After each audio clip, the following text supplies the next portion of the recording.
Hey everybody, how's it going? Thanks for coming along to this lesson of Planet Coaster Top Tips for Realism. So last week we were looking at the basic base game items. This week we're going to be focusing on TMTK, otherwise known as ThemeMakers Toolkit. So if you're not familiar, PC players, Mac players, you have access to ThemeMakers Toolkit on the workshop, and these are items that have been created by other artists for you to use in your parks. So the one I get asked the most then is all about the ThemeMakers Toolkit items that I use in all of my parks. You've seen me using these in Reigate Lake, in Fundy Fun Spot, and you're also seeing me use them in Chatrolandia as well.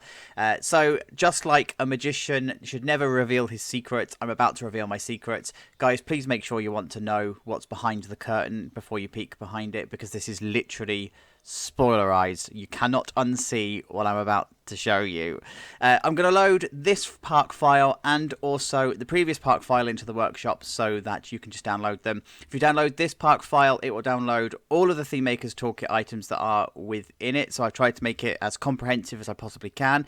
Guys, please make sure that you actually want to do that before you load the park file. It's going to take a long time to load. And once they're in, you need to unsubscribe from them one by one if you don't want them anymore. And of course, remember that it's going to really clutter out your menus and everything, so please make sure you want to do it first. But like I say, link will be in the description if you do want it. This is by no means an exclusive list. I'm going to talk through, not exclusive, sorry, it's by no means a full, complete list. I'm going to talk through that in a moment. But I've grouped these together so that I can talk them through, learn the lessons of the previous ones because the episode got quite long, right? So here we go. We're going to start here with our favoured picnic bench. Of course, you know what a picnic bench is all used for. It's used for picnics. And then we've also got some disabled stuff as well. So we've got some signs that you can stick either on the wall or the ground. We've got some compliance signs, and we've also, of course, got a wheelchair. Here is a couple of light bulbs and a couple of lampshades for you to use, and lots of chain link that we can use as well. Various different stuff. Oh, by the way, I forgot to mention that I'm not going to be crediting the artists of these. If you do see yours, thank you so much. You already know how grateful I am for all of these items, and your work is just awesome. I know some off heart because I'm familiar with the actual stuff, right? But some of them I just don't know who's created them. So guys, if you do see this, please consider this your massive thank you, and your stuff. Well, if you click on the item and then click on workshop, you'll be able to know who it is, right? So anyway, so we've got these wood panels. I use these quite a lot in westerny type areas. Of course, we've got an AC unit. Who wouldn't want to use an AC unit? There are other AC units available, but this is one that I use by far the most. The AED, this is used quite a lot. It's like the, what they call the metal, the paddles that you use when someone's in cardiac arrest. I don't know what it's called. It's called an AED. So this is here. And of course, plug sockets. I've included the British and the American versions in here. But yeah, plug sockets are one of those next level realism things that you don't notice are missing, but when you put them in, you suddenly realise that they were missing all along. So that's what I put in here. I'm going to skip this bit. I'm going to come back because it's a pack. So here we've got some compliance signs. So your typical stuff. I've got your toilet signs, your fire exit keep clear, some more toilet direction signs, a stop sign, all of your warning signs, the Q arrow that I use. There is a Q sign that goes with it, but I don't use the Q sign. So that I just use the arrow, the no smoking, the baggage hold, the height signs, and I've just put one of the sale banners in. When you load this park, if you go into your scenery tab, find the sale banner, and then just click on the workshop item, you'll be able to download the entire collection rather than putting them all in, because it's just going to make the file too much to load. So that's going to be the principle that I use quite a lot elsewhere. You'll need to go into the workshop and download the collection. This one, however, was too important to not include. These are the hydro beams that we talk about all the time.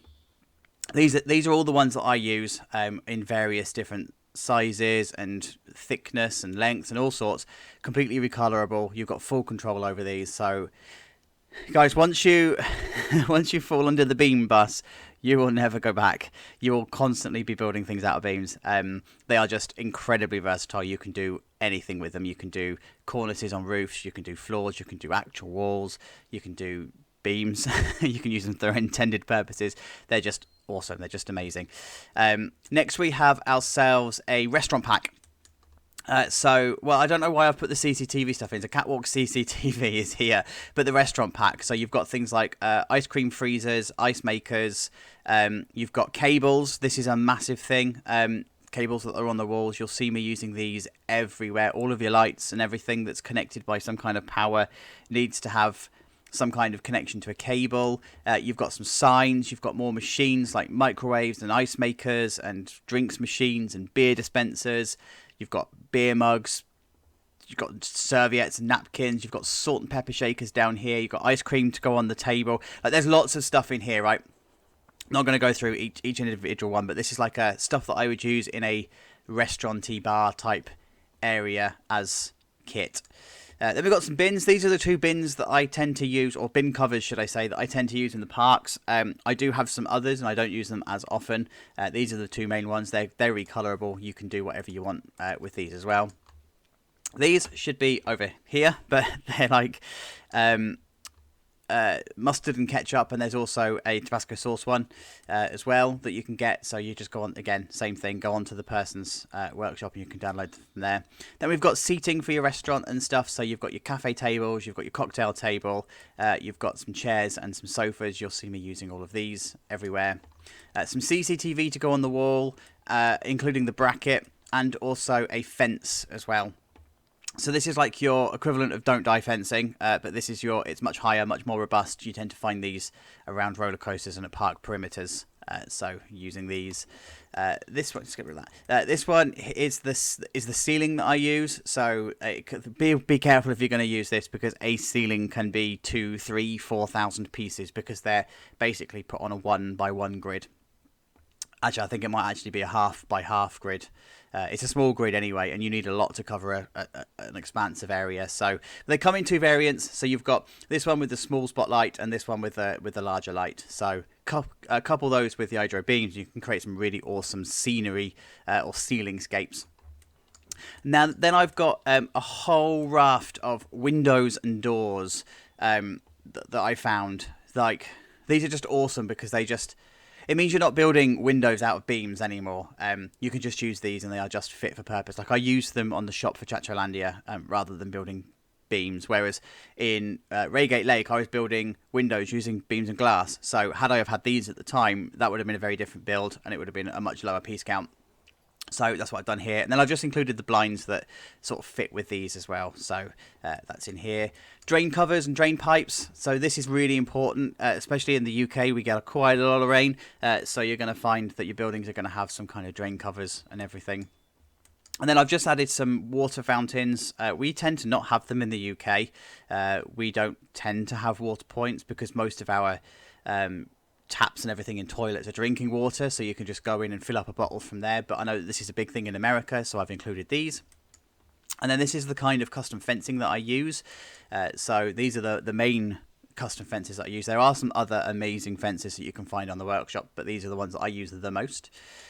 These I would be dead without. You've seen me do all of the paintings on the walls, like when you paint walls a different colour and stuff. These are just flat art shapes, like as in completely flat art shapes, and they come in 4 different sizes. There are also circles and other shapes available if you want to find them on the workshop, but these are the ones that I use the most, and they are amazing at covering wall spaces. You know, when we talk about not using wall pieces for walls and using scenery pieces, this is pretty much what I build it out of. You've seen me do it in Chacholandia. None of my walls in Chacholandia, other than the external facing walls, are actual walls. So I use these. And then I use these particular 2 IKEA shelves, but there are more available. So you can go to the person's workshop and you can download the other variants of that in here as well if you want more of them.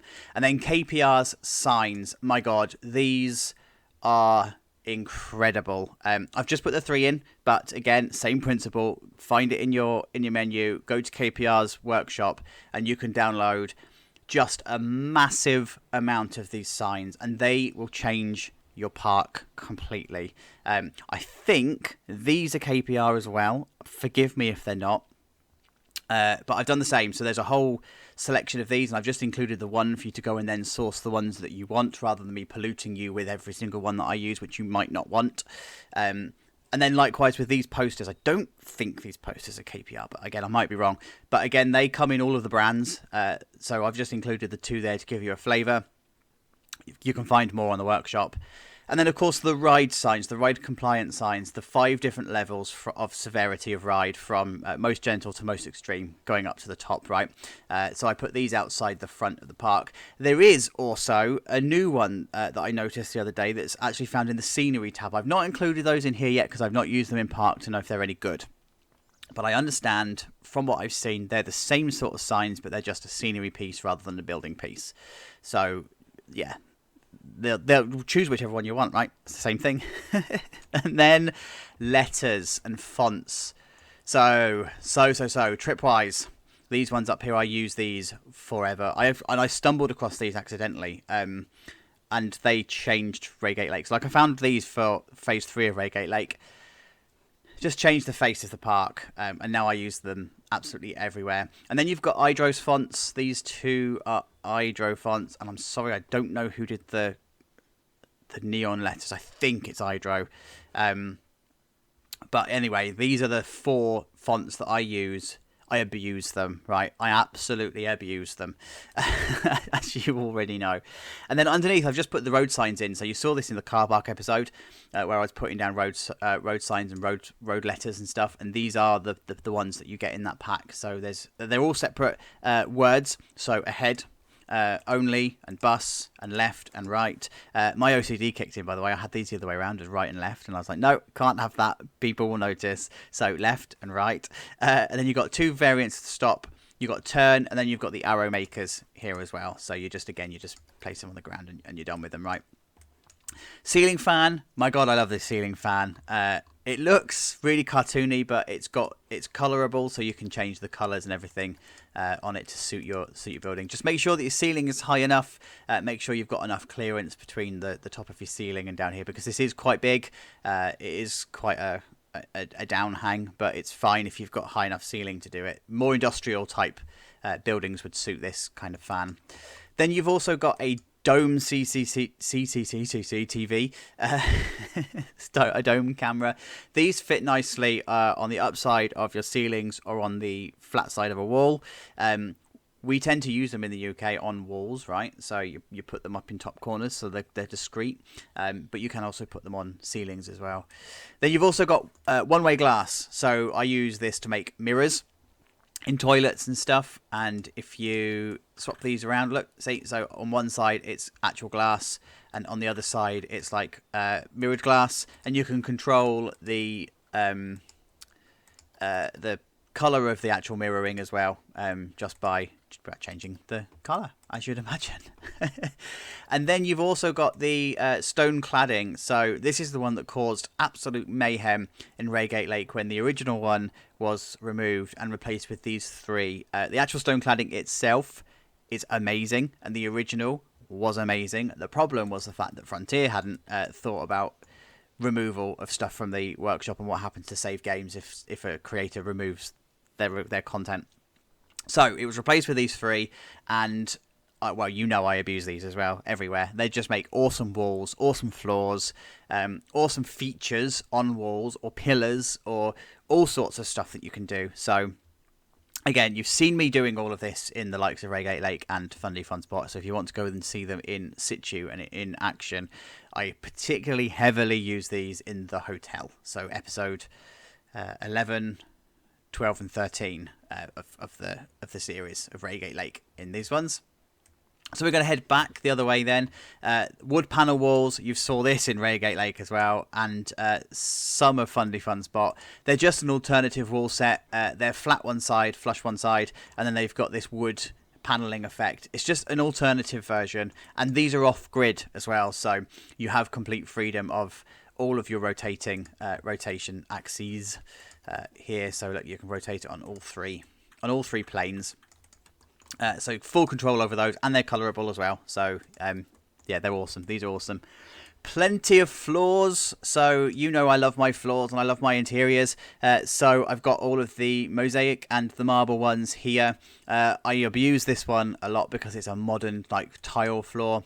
I've just acquired this one. It's like a metal panel. I've only just used it in Chatterlandia for the first time, and I've fallen in love with it because it means you can now create decent roofs, like corrugated roofs, without having to abuse the piece count by using beams and stuff. This is the concrete pack that I always use for floors. It comes in different varieties, and just like the roof, the firehouse roof thing that we saw in the last episode, you can place these down in different shapes, and you can make like patterns and stuff in the ground. And because they're different sizes, you've got full control over your actual design and everything. And then you've also got the equivalent in metal panels as well. I use these quite a lot for roofs because they're thick enough and they just look like metal solid roofs, right? So use those. Of course, the herringbone brick is going to be in here. I've never actually used the triangle piece. I've only ever used the grid piece, but these are both on the grid, so it's quite easy to place down. And they say you've got a triangle piece. I don't think at the moment there's any other variants of these. I don't think there's a bigger one. I don't think there's a smaller one. I think this is what you get. But it's perfectly fine. You know, you've seen me use it many, many times. And this wood texture comes in two different textures. So this is the one I tend to use all the time, but there is also this other one, and this is fully recolorable as well. So you've got full control over the wood, and you've also got full control over the grout color as well. So really, really nice. And I use these as walls as well. So no hiding those ones. Then we've got the neon wall things, wall whatever. These are like slightly tapered. They come in like they've got a gap in the middle. So if you're going to use these as a solid line like I do, you are going to need to double them up, right? So it just becomes a solid line. But as you can see, they are fully colorable. You can do all sorts of cool stuff with them. So like if I color this one the same color as well. So yeah, you can do all sorts of cool stuff with them. And then they come in different sizes now. So I've only just acquired the different sizes and the spots. I've only ever used the long one, but they also come in a 2 meter and a 1 meter as well. So then we have some planks. I don't know who did these, but I use these on the exterior of the Reigate Lake Hotel to create that like modern wood effect. So I've included those. I use these subtly in other places as well, you know, like desk fronts and that kind of stuff. Privacy screens and things. So I've included those. Lockers, of course. If you don't have lockers in your park, then you've now got lockers in your park. And now we come on to the packs of stuff that I've pulled together. So first off, we've got gift type packs. Lots and lots of gift paraphernalia. Now remember that all of the stuff that you're going to be putting together needs to be used interconnected, right? So just because it's in a gift pack, it doesn't mean say you can't use these in offices or you can't use these on ride stations or whatever. Do what you want with them, but I've just bolted them together so you kind of know what to expect, right? So you've got some vending machines, you've got some shelving. There's plenty of other shelving available on the workshop, guys. Please go in and see if there's anything else that you prefer, but these are the two that I use. Then you've got some stands that I've included in here. You've got the postcard rack, you've got the keyring rack, a couple of cash registers, loads of stuff to put on your shelves, plushies and balls and toys and books and games and puzzles and Lego and amazing things that people have created. So I don't think there's any more, but you know, there is obviously going to be more, but there's no more that I use. I mean, so yeah, there's just loads of stuff. The t-shirt, exactly the same principle as everything else I've been telling you. I'm only going to include the one. Go onto the person's workshop and you've got an entire swathe of them. There's different designs, different sizes and shapes and all sorts. So go on there and download till your heart's content from those ones. Then I've just put in the little stands and the drinks coolers. And I don't know why I've put them in amongst gift shop, but you've also got a toilet and a sink. Because why not? What gift shop's complete without a toilet, right? So that's kind of like a bit of a gift shoppy type pack that I've pulled together. Then we have a maintenance pack. So this is all of the back of house stuff that I tend to use the most. This is not exclusive of everything, but this is pretty much all I would use the most, right? So you've got a toolkit, you've got the propane tank, you've got the cage ladders, the staff entrance, the forklift truck and lifting trucks as well, and these are also recolorable, so you've got control over that. You've got your exit signs, so your fire exit signs of down, left and right, so you can direct people to your exits, of course. Do whatever you want with them. You've got a couple of wheelie bins and some garbage carts, trash carts, or whatever you want to call it. Electric cabinets, loads of electric cabinets. I tend to use these in connection with the cables, so you've got all of those in here.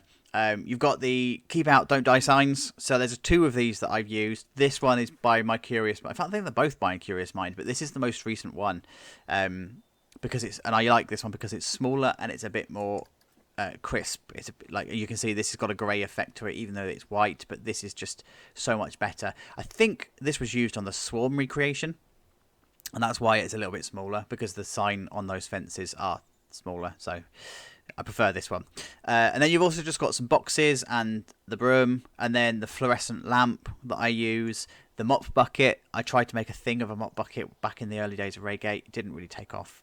Like, there was supposed to be a mop bucket. You know, like the Channel 5 Gaming have got the pink penguin. I wanted to do something like that, and it just didn't take off. It's just become stupid. So, but the mop bucket's there anyway. Step ladders and your push points as well. So you'll find these on like the station, for example, and your evac emergency stop point, and of course your ride panel as well. So that's all in here. And then there's a smaller office pack. Now this is smaller because I tend to use a lot of the gift shop stuff, the back of house stuff, maintenance stuff also in my offices, but these are the main ones that I use in here, right? So you've got a computer, you've got the bins, you've got folders, notebooks, pencil stuff, this is a phone, and you've also got paper that you put into letter trays, the desk, and I use the desk for everything: walls, ceilings, floors, partitions, all sorts, queues. Oh, I just use the desk everywhere, right? So, but it's supposed to be used as a desk. Couple that together with a couple of the Idro beams, you can create some really awesome desks. Filing cabinet, the fire extinguisher, and there's also the wall-mounted fire extinguisher, an office chair, and also just a vending machine, coffee vending machine as well. And then we come down to the last 2 things. So you've got an arcade pack. Amazing machines. These are really common. You see these everywhere, but you've got like this foosball table, or ice hockey, air hockey, isn't it really? A couple of like arcade machines, pinball machines, and all of that sort of stuff. You can also get some blueprints that you can download from the workshop that are things like racing game machines and DDR machines and all of that sort of stuff. So have a look on there to see if there's a non-ThemeMakers Toolkit version of a pinball machine that you might want to use. But these are the ones that I've used in all of my arcades and I'm going to use in all of my arcades going forward. And the last thing is just a massive plant set. So pot plants are a big deal. They're another one of those details that you don't really notice are missing until you put them in and realise they were missing. And yeah, these are the ones that I tend to use the most. There's plenty more out there. But I also like to actually bury these in amongst like all of the mulch. Oh, the mulch isn't on here. I've forgotten to put the mulch in. Running joke. So yeah, I tend to bury these. I'm going to put that in now, actually. Mulch. There it is. How can I forget the mulch? There we go. So I've just placed the mulch down. Again, all you need to do, go on to the Steam Workshop, and you can find it. And then you can just... Oh, this is Idro. Then you can just go into the Idro collection and just download it, right? So, what was I saying? I come in then and I actually just place the plants down. It just gives you an extra tool to your bow, or string to your bow, when you're creating like flower beds, because you can now include different plants that aren't actually available in game, right? So, whereas we know that this is the palette of plants that we get given, and we can add them in, right? And they're pretty good as they are, but now you can actually start to create more intricate and more intimate flowerscapes using these. So that's what I did, and I did that in Fundy.